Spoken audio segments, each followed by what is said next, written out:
हिंदी में review present करता है इविल डेड राइज।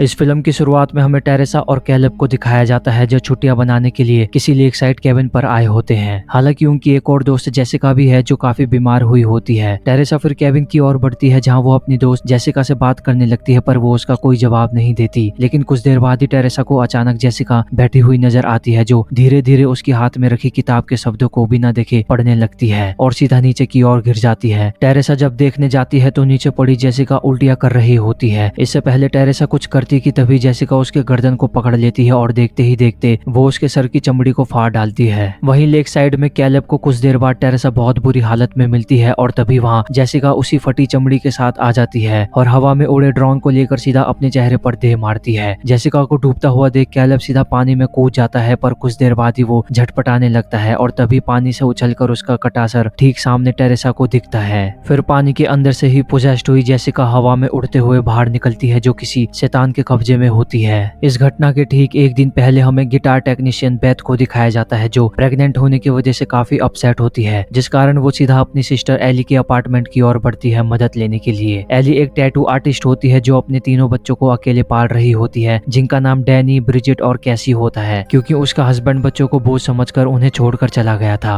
एली फिर बेथ को सारी बातें बताने लगती है आखिर क्या क्या हुआ था। हालांकि एली ने उसी समय बेथ को कई कॉल भी करे थे, जिसका अफसोस बेथ को अब जाकर होता है क्योंकि वो खुद अब अपनी बहन से मदद लेने को आई है जब उसकी बहन को खुद मदद की जरूरत है। बेथ फिर अपनी बहन से प्रेग्नेंट होने की बात को भी जाहिर करती है। वही तीनों बच्चे पिज्जा लेकर अपने अपार्टमेंट की ओर आ जाते हैं और कैसी दूसरे की ड्रिंक का स्वाद लेने लगती है कि अचानक वहां जोर की भूकंप आने लगता है और देखते ही देखते पार्किंग गैरेज की जमीन फटने लगती है। माहौल जब शांत हो जाता है तो एक बार फिर कैसी पिज्जा का स्वाद लेने लगती है। डैनी को वहीं एक होल दिखता है तो वो अंदर की ओर चला जाता है जहाँ उसे कई पुराने सामान मिलते हैं जैसे कुछ रिकॉर्ड्स और तस्वीरें। आगे देखते देखते डैनी को एक और जगह मिलती है जिसके अंदर कुछ रखा हुआ होता है। उसे देखने पर डैनी को हवा में उड़ते कीड़े और एक किताब मिलती है। वहीं एली पड़ोसियों से मदद ले रही होती है अपने बच्चों को देखने के लिए, लेकिन कुछ देर बाद ही उसके बच्चे एलिवेटर से वापस आ जाते हैं, जिस पर एली उन्हें समझाती है कि भूकंप आने पर कभी लिफ्ट यूज नहीं करते। किताब को देख डैनी को लगता है कि इसकी बड़ी कीमत हो सकती है और इसे बेचकर वो अपनी मॉम की मदद कर सकते हैं। किताब खोलते वक्त डैनी की उंगली से खून किताब पर लग जाता है और तभी किताब अपने आप ही खुल जाती है, जिसके पन्नों पर शैतानों की दर्दनाक तस्वीरों को देख ब्रिजिट बुक को ही बंद कर देती है और सुबह होते ही किताब को वापस वहीं छोड़ने को बोलती है। लेकिन डैनी की कान में कीड़ा होता है तो वो रिकॉर्ड को प्ले करने में लग जाता है जिसमें कोई फादर उस किताब को बुक ऑफ द डेड बोल रहा होता है, मानो जैसे वो कोई झाड़ फूक कर रहे हो। वहीं एली कपड़ों को लिए सीधा नीचे की ओर जा रही होती है। प्रीस्ट बता रहे होते हैं कि इन पन्नों पर प्राचीन अनुष्ठान और संस्कारों के बारे में लिखा हुआ है जिनकी मदद से कोई भी शक्तिशाली शक्तियों से संपर्क कर सकता है जो इस दुनिया में दहशत मचा सकती है। लेकिन कुछ देर बाद ही प्रीस्ट एक मंत्र को पढ़ने लग जाता है। ये सुन डरा हुआ डैनी रिकॉर्ड को बंद करने की कोशिश करता है पर वो नहीं होता और किताब के पन्ने अपने आप ही खुलने लगते हैं और तभी एक अदृश्य ताकत अपार्टमेंट की ओर धीरे धीरे बढ़ रही होती है और जैसे ही एली लिफ्ट के बाहर आती है तो वो अदृश्य ताकत उस पर हमला कर देती है और लिफ्ट के साथ साथ एली हवा में तेजी से ऊपर की ओर जाने लगती है और वहीं बेहोश हो जाती है। एली जब उठती है तो वो खुद को बाहर निकालने में लगती है कि तभी कोई शैतान उसे परेशान करने लगता है और उसके कान से एयरिंग को खींचकर उसे टॉर्चर करने में लग जाता है। कुछ देर बाद ही वो अदृश्य ताकत वायर के जरिए एली के पूरे शरीर को पकड़ने में लग जाती है और देखते ही देखते उसकी हड्डियों को तोड़ने लगता है। तभी उनके अपार्टमेंट की लाइट भी धीरे धीरे चले जाती है। हालांकि सिर्फ उन्हीं के अपार्टमेंट की लाइट गई हुई होती है और जब ब्रिजिट कैंडल्स जला रही होती है तो वहाँ उनकी मॉम एली आ जाती है जो कुछ अलग अंदाज में चल रही होती है। एली फिर किचन में जाती है और अंडों को बनाने लगती है। बेथ जब अपनी सिस्टर से बात कर रही होती है तो वो कुछ अलग व्यवहार कर रही होती है और फिर उन्हें कहने लगती है कि वो उन सबको काट कर और उनके शरीर को एक करके बढ़िया सा परिवार बनाएगी। ये कहते ही एली फिर हंसने लग जाती है और तभी कुछ देर के लिए एली मानो बाहर आ जाती है और अपनी बहन से कहती है कि वो उसके अंदर है। तभी एली रेंगते रेंगते आगे बढ़ती है और वहीं उल्टी कर देती है। एली अपनी बहन से बोलती है कि वो उसे मेरे बच्चों से बचा ले। यह कहकर वो वहीं बेहोश हो जाती है। बेथ और डैनी फिर एली को लेकर वहां से जाते हैं पर लिफ्ट बिल्कुल खराब होती है और डैनी जब अपनी आंट को बताता है तो उसे पता चलता है कि सीढ़ियां भी पूरी तरह से टूट चुकी है। ये सभी बातें बेथ पड़ोसी गैब्रियल और मिस्टर फोंडा को बताती है और साथ मिलकर सब एली की आत्मा के लिए प्रार्थना करने लगते हैं। वहीं ब्रिजिट, कैसी और डैनी तीनों अपनी मॉम की मौत को लेकर सदमे में होते हैं। गैब्रियल और मिस्टर फोंडा एग्जिट डोर को खोलने में लगे हुए होते हैं जो पता नहीं पर बिल्कुल खुलने का नाम ही नहीं ले रहा होता है। अंदर बेथ अपनी सिस्टर की मौत से हैरान होती है और वहीं उससे बात करने लगती है कि तभी उसे एली की आवाज अपने फोन के जरिए सुनाई देने लगती है जो उससे कह रही होती है कि वो जिंदा जल रही है। इतने में फोन अपने आप ही क्रैक हो जाता है। बेथ जब मुड़ती है तो उसे एली की आंख खुली हुई दिखती है जिस पर मक्खी आकर बैठ बैठ जाती है और तभी एली ब्लिंक करके वापस उठ जाती है। इतने में उनके बच्चे भी आ जाते हैं जो अपनी मॉम को जिंदा हुआ देखते हैं, पर बेथ को एली का शरीर पूरा गर्म हुआ महसूस होता है। तो वो सभी एली को बाथ टब के अंदर डाल देते हैं, लेकिन एली बार बार हड़बड़ा रही होती है और तभी एली उछलकर दीवार पर उल्टा चिपक जाती है। ये देखने के बाद तो ब्रिजेट कैसी को लेकर फिर छुपने लगती है।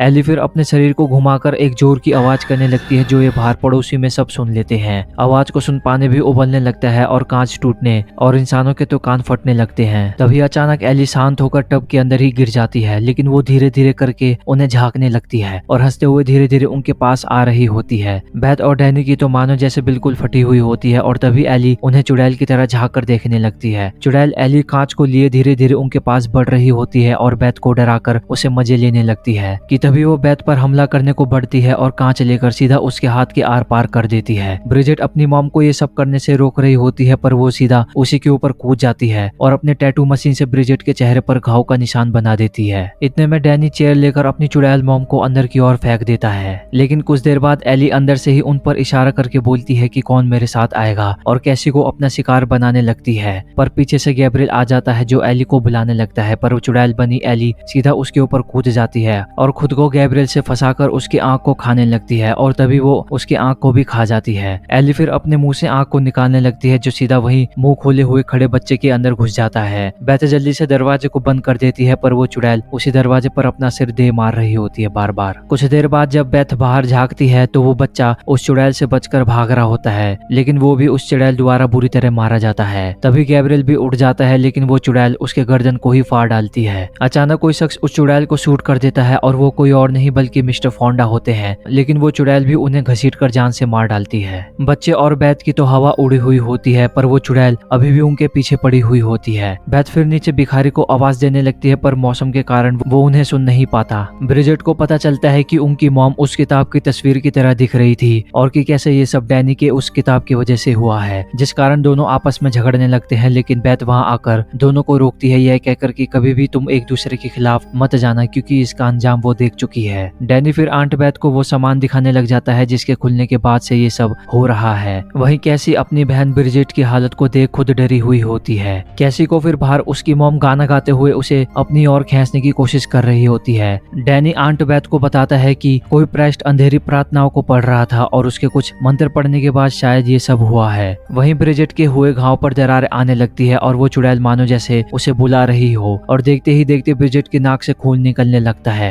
कैसी जब बाहर देखती है तो उसकी मॉम चुड़ैल बनी वहीं बैठी होती है और वो अपनी बातों से फिर कैसी को फंसाने में लग जाती है। वहीं ब्रिजेट पानी पीने की कोशिश कर रही होती है, पर उल्टा उसके मुंह के अंदर से कीड़े बाहर निकल रहे होते हैं। बाहर वो चुड़ैल कैसी को अपनी बातों में फिसला वुसला कर दरवाजा खुलवा लेती है और तभी अपने हाथों से कैसी को पकड़ लेती है। तभी वहाँ बेथ और डैनी आकर कैसी को उस चुड़ैल से बचाने में लगते हैं और दरवाजे को बंद कर देते हैं। बाहर खड़ी चुड़ैल फिर बेथ को बुरे शब्द बोलकर दरवाजा खोलने को कहती है, जिस पर बेथ गुस्सा होते हुए एली को साइको बिच कह देती है। ये देख कैसी और डैनी दोनों घबराए हुए होते हैं और वहीं बेथ को किचन के ऊपर ब्रिज कहीं बैठी हुई दिखती है, लेकिन जब वो मुड़ती है तो वो गिलास के कांच को खा रही होती है और पूरी तरह से उस चुड़ैल के वश में हो चुकी होती है। ये देख बेथ नीचे गिर जाती है और इससे पहले वो उस पर हमला करती बेथ बाल्टी लेकर उसे वहीं बेहोश कर देती है। डैनी जब वहां देखने आता है तो वो सीधा उठकर उसके पीछे ही पड़ जाती है और वहीं बाहर वो चुड़ैल पागलों की तरह नाच रही होती है। ब्रिजेट का बहुत सीधा दरवाजा खोलकर अंदर की ओर आ जाता है और कैसी को देख उस पर हमला करने बढ़ती है, पर कैसी खुद को टूटी डंडी से बचाती है जो सीधा उसके मुंह के आर पार चले जाता है और कुछ देर बाद ही ब्रिजेट वहीं मारी जाती है। ब्रिजेट की लाश को फिर डैनी एक प्लास्टिक से कवर कर देता है और इन सबको रोकने के लिए बेथ डैनी से वो सभी रिकॉर्ड मांगती है जो उसे बेसमेंट से मिली थी, ताकि उनकी मदद से उन्हें कोई इससे बचने का रास्ता मिल जाए। डैनी बताता है कि उसने पहला रिकॉर्डर सुना, लेकिन दूसरे रिकॉर्डर पर उसने उन शब्दों का इस्तेमाल किया और तभी बेथ तीसरा रिकॉर्डर सुनने लगती है, जिसमें प्रेस्ट कह रहा होता है कि ये तीसरी रिकॉर्डिंग उसने एक वार्निंग के तौर पर बनाई है और बताने लगता है कि इस बुक को कोई भी नष्ट नहीं कर सकता।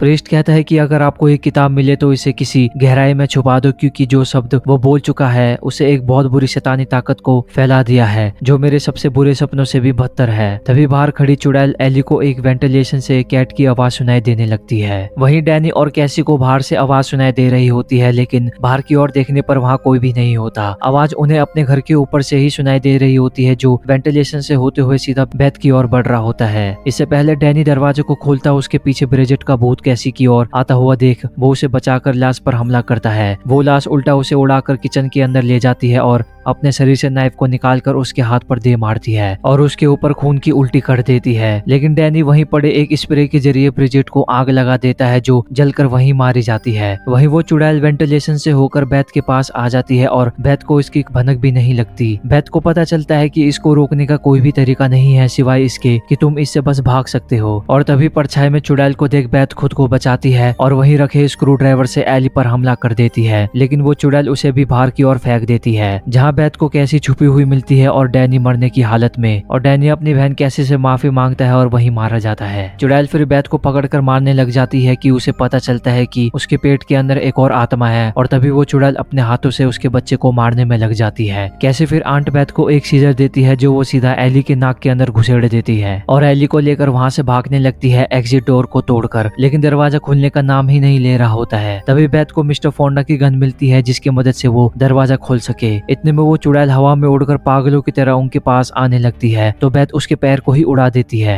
चुड़ैल फिर कैसी को एक बार फिर फुसलाने लगती है यह कहकर कि वो तुम्हारी माँ को तुमसे अलग कर रही है, जिस पर कैसी तो साफ बोलती है कि अब वो उसकी मॉम नहीं है। तभी बेथ चुड़ैल के हाथ को भी उड़ा देती है और देखते ही देखते वो चुड़ैल वहाँ पड़ी सभी लाशों को अपने वश में कर लेती है जिस कारण दोनों लिफ्ट से भागने लगते हैं। तभी कैसी को लिफ्ट के बीच में चाबी फंसी हुई दिखती है जिस कारण लिफ्ट चालू नहीं हो रही थी। लेकिन कुछ देर बाद लिफ्ट चलने की बजाय उसके अंदर खून धीरे धीरे बढ़ रहा होता है और वहीं वो चुड़ैल बाकी लाशों के साथ मिलकर खुद को अपने शरीर में ढालने लगती है ठीक जैसे उस किताब के पन्नों में लिखा हुआ था। लिफ्ट के अंदर इतना खून भरे जा रहा होता है कि दोनों का बचना मुश्किल हो रहा होता है। बेथ को ऊपर से जाने का रास्ता दिखता है पर वहाँ पर भी लाशें धीरे धीरे उनके पास आने लगती है। लेकिन बहुत ज्यादा वजन होने के कारण लिफ्ट सीधा नीचे की ओर जा बसती है। बेथ जब उठती है तो वो सीधा कैसी को देखती है जो बेहोश हुई होती है। पर जब कैसी उठती है तो वो सबसे पहले पूछती है कि क्या वो मर तो नहीं गई। बेथ फिर सीधा गाड़ी लिए वहाँ से भागने लगती है लेकिन पिंजरे वाले दरवाजे के लेट खुलने के चक्कर में गाड़ी भी वहीं फंस जाती है। पीछे दरवाजे को हिलता देख कैसी कहती है कि वो आ गया। लेकिन जब बेथ पीछे की ओर मुड़कर देखती है तो उसे सभी लाशें एक साथ जुड़ी हुई दिखती है जो सीधा तेजी से बढ़कर उनके पास आ रही होती है। लेकिन तब तक बेथ और कैसी गाड़ी के पीछे छुपकर उस क्रिएचर से जिसका नाम मर्डर होता है उससे बच रहे होते हैं। ऐसे ही बच बचाकर दोनों छुपके से पिलर के पीछे आ जाते हैं और बेथ को दरवाजा बंद होता हुआ दिख रहा होता है तो वो कैसी को लेकर सीधा वहां से भागने लगती है। लेकिन इतने में वो क्रिएचर कैसी को खींच लेता है और उसे किसी ट्रक के अंदर ले जाकर उसे वहीं पकड़े हुए होता है। जितना जल्दी होता बेथ पिंजरे को तोड़कर अंदर भागते हुए आती है। इससे पहले वो क्रिएचर कैसी को कुछ करता बेथ शॉटगन से उसे डिस्ट्रैक्ट कर देती है लेकिन वो क्रिएचर चेनसॉ फेंक कर बेथ को वहीं गिरा देता है और तभी वो क्रिएचर बेथ को पकड़ के उसे वुड चीपर मशीन के अंदर डालने लगती है। पर पीछे खड़ी कैसी ये देख लेती है तो वो मशीन को जितना जल्दी होता बंद कर देती है। तभी बेथ चेनसॉ को उठाती है और कैसी को मशीन ऑन करने को बोलती है। बेथ फिर चेनसॉ चालू करके सीधा उस क्रिएचर के अंदर घुसेड़ने लग जाती है जो धीरे धीरे उस मशीन के अंदर जाने लगते हैं और खून की बारिश होने लगती है। मरते मरते उस क्रिएचर के पास सिर्फ एली का सर बचा होता है जो बेथ से मदद मांग रही होती है जिस पर वो कहती है कि बेथ उसे सिर्फ उसकी बहन बुलाया करती थी और चेनसॉ लेकर सीधा उसके सर को ही फाड़ डालती है। लेकिन उसका सर अभी भी जिंदा होता है जो उसे बुरी बातें बोल रहा होता है। बेथ फिर उसके सर को भी मशीन के अंदर दे मारती है और कैसी को संभालती है जो काफी डरी हुई होती है। दोनों फिर वहाँ से सुरक्षित जाने लगते हैं। इस घटना के अगले दिन उसी अपार्टमेंट से जेसिका बाहर निकल कर आती है जो रात भर बिल्कुल सोई नहीं थी और वो अपनी कजन टेरेसा से बात कर रही होती है। लेकिन कुछ देर बाद जेसिका को वहाँ पर कई सारे खून दिखते हैं जिससे देख वो काफी डरी हुई होती है और देखते ही देखते वो अदृश्य ताकत उस पर हमला कर देता है जिसके बाद की कहानी को हमें फिल्म की शुरुआत में दिखाया गया था। उम्मीद करता हूँ कि आपको ये कहानी पसंद आई होगी। वीडियो आपको अगर अच्छी लगी हो तो लाइक कर दीजिएगा, अगर चैनल पर नए हो तो सब्सक्राइब।